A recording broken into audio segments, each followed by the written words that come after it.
freaked me out. So it's good. It's like this. They've still got this instinct to hunt and kill. It does. It kind of like brings back almost like that animalistic tendencies we used to have to hunt for food, isn't it? But whereas we used to hunt animals, now we're becoming the hunters. Ooh, and man. it's never been like that. It's a weird concept to get used to. That's why zombies are the scariest thing in the world to me. Zombies and aliens to come down and do probes. That's kind of scary to me too. But zombies, alien stuff, man, I love. Have you just randomly taken it off the zombie kind of thing for a second? Do you? I take it you get Falling Skies over there. Falling Stars? Falling Skies. SKIES. What's that? It's a TV program. Don't tell me you haven't seen it. I haven't seen it. Oh, my friends. Mate, honestly. Is it good? It's the alien version of The Walking Dead, but it's a million times better than The Walking Dead. Really? It's basically an apocalypse, but an alien apocalypse. And there's this group, it's like resistance group of people who are trying to fight against the aliens. It's just over here, season 2 has just finished. I've just been watching the finale this morning. And it is fucking awesome, mate. Wow, you really dude, I haven't even heard of it. That. So tell me about the story. What is Falling Skies about? Well, it's basically an alien apocalypse. Okay. Aliens have come down and they... I'm not too sure what they're trying to do. Whether they're just trying to completely wipe out Earth and then fuck off, or whether there's an idea going on. But they basically take control of the kids and they harness them up. They put on the back of them what they call harnesses, which are big, long, they look like alien tails, but they attach to them into their neural structure of their brains and all that, and they can control them by their minds. And they take control of all the kids and get them to do things. And they've got these. It's a Steven Spielberg program, so it's going to be good. Jeez. And it's and there's basically this resistance trying to fight off the aliens, trying to bring back Earth, trying to get it back to how it was before. And they've some of the aliens are fantastic. They've got what they call skitters. Skitters. It's spelled skitters, but it's spelled SKITTERS. Huh. And they're these little alien things that fucking horrible looking things. But yeah, it's fantastic. Look it up. See if you can get it on Netflix. If you can, I recommend you watch it because I prefer that to The Walking Dead. Wow. It's so fucking good. You prefer that to The Walking Dead? I do. I prefer that. The Walking Dead mainly because The Walking Dead, to me, is kind of... I was expecting exactly how it was in the graphic novels. I was expecting it to be spot on, blah blah blah. Right. And the fact that they've changed it quite a bit and they've added people here, there, and everywhere and all that, it disappointed me a bit. Whereas Fallen Skies, there's no comic. I haven't read a comic for it. I haven't read anything for it, so it's all brand new material for me. Right. And I think that whereas The Walking Dead to everybody else is nobody's really read. Well, let's see if we can get a trailer put on the website. Is there any way we could do that?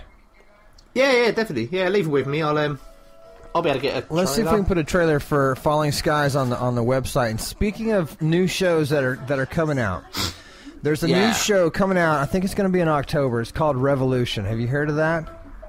No, I haven't. Okay, Revolution is... I forgot who's in charge of that, but it just came on Hulu, and that's why I haven't seen Fallen Skies. I don't have any kind of cable. I just have Hulu and Netflix.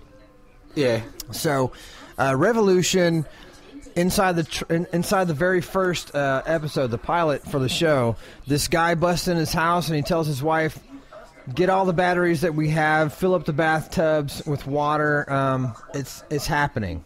And so the wife, she's carrying on with her everyday plastic life, and then she said, Are you serious? It's happening? So she obviously has had a conversation with her husband, and she kind of knows what he's talking about. Well, all the lights in the world shut off. Boom. There's no power. And so the story is about the people that survive through life with no power and the different factions that grow and different groups of people that build up their own governments and armies and stuff against each other. And, man, it is good. It's intense. Really good. Oh, man, yeah, it sounds good. Yeah. And hello, everybody. That's right. This is Adam Barker. Coming to you live from the PODGODS Network studio here in an underground bunker that I'll never tell you about. That's right. Today, we've got lots of things in line. We're We're going to be talking about zombies. That's right. Go to the Jig and Eddie Rotten Zombie Life podcast. Thank you. The Jig and Eddie Rotten Zombie Life podcast.wordpress.com. This is where you're going to find everything zombie-related news. They got all kinds of games. Well, it's just files. That's right, ladies and gentlemen. Go to Jig and Eddie Rotten. The Zombie Life podcast.wordpress.com. You're going to enjoy it almost as much as you'll enjoy this fantastic song. And I hired 4 prostitutes to make for us. That's right. 4. Adam Barker, PODGODSNetwork.com. Zombies. Most people think they're cannibalistic beasts that are good-for-nothing creatures that roam the earth. But not us. Us here at Help for Zombies think differently. For just £2 a month, we can get zombies the help they need. Shelter, jobs, and most of all, loving families. So remember, next time you pay for a bottle of cola, that £2 could be going towards something much more helpful to society. The HFC, caring for zombies around the world. And there was another show. Lord Micah got a hold of us on Facebook and recommended a show for us to watch. I think that I've seen it before, but I don't know if you've seen it. It's called The Signal. I can't say I've ever seen it. I'll just... The Signal. I'll be able to get it up soon. I think The Signal's going to be on Netflix. I don't know if you're going to have it over there, but you might. Nah, there's a lot of stuff, like I say, I don't think we get over here that you guys do, which is a bit... It's called The Signal, 2007 film. He said, love the podcast, makes me wish my drive to and from work was a little longer.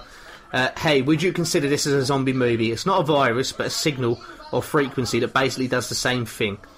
I fucking love this movie. He put freaking love this movie. So I had a quick look at, I had a read up about it, I had a quick check on it, and I comment back and I put, dude, thanks so much for the great compliment. We really appreciate it. Yes. Although Ed does most of the work. No. The film looks pretty awesome. We'll have to give it a watch. There are so many different takes on zombies nowadays. Look at 28 Days, 28 Weeks Later. They weren't dead, just infected with the rage virus, and that was technically classed as a zombie movie. Yeah. Although some will disagree. I would say it's defo a zombie type movie. Yeah. Because it definitely is. And then you commented underneath, didn't you? Anything that steals the soul and replaces it with darkness would be considered a zombie. Example, banks, military, government, music, etc. Humans are the most feared soul to be replaced. That's why we have so many pilot programs in place. The Signal goes along perfectly with the EddieRotten.com message. Thank you for sharing. Boom. Nice, easy plug I had to throw in there. What's up with that? That's nice. But yeah, I'll have to have a look. I've just got Fido. I've got to watch that first. Yeah, Fido's funny. Yeah, I got that. So I've got to watch Fido. I've so much stuff. People throw stuff at you all the time. I've got stuff to read, stuff to watch, stuff to... Inside the Signal, it's like there's something that pulsates from people's TVs and radio. It's like it's a signal that comes through, and it's just a weird harmonic that goes with your body, but it's like a blast of light or something, and then you, within a matter of minutes, you just go absolutely crazy. And so it's not so much a virus, it's a signal if you have it or not. There's another show, I can't remember the name of it, and it's subtitled. But in this movie, people start going crazy because of our language. So somehow hackers or whatever embed a crazy message inside our own language, and so the movie opens up. These people are inside a DJ broadcasting booth, and they get an email, and the email says, whatever you do, don't read this out loud, don't say it out loud, just read it to yourself. There is somebody has infiltrated our language and are causing us to kill each other and kill ourselves. So whatever you do, don't read this out loud. And so after he read it out loud to everybody in the room, they're like, oh, that's the craziest thing I've ever heard. And then slowly people start losing their mind inside this room. And while they're slowly losing their mind, they can't understand how to put words together. Like they'll say, Jig, I went to the store yesterday and... Yesterday. How did that word come about? Yesterday. yesterday. And then they'll start tripping on that word, and then they'll start picking at their skin, and they'll go absolutely crazy and just start screaming out the word yesterday, and bash people's heads in at the same time. So it's a really, really odd take on. So I have to find the name of that movie because it's pretty good, man. It's scary, scary as all hell. It sounds good. Yeah. That's fantastic. I have another question. Okay, good.